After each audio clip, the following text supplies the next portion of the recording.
Говоря за нашите балкански държави, защото Да. ние го нямаме. И в този стил музика. После почнахме да гледаме, нали, от сърбите, от гърците, че те пеят с оркестър, че те пеят с бенд.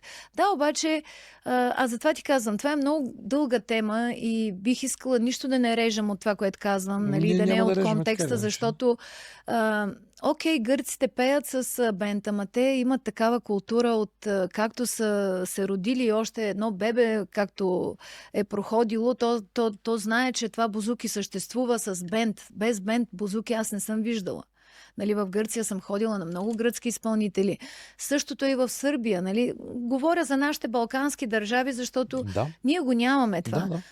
Ние едно време имахме оркестрите, ако си спомняш, народните оркестри, певиците не бяха на първи план, както сега. Да. Сега е певицата Да. и после оркестъра се казва на втори план, нали, го избутваме. А тогава бяха оркестър еди кой си с певицата еди коя си. Нали, първо се казваше оркестъра.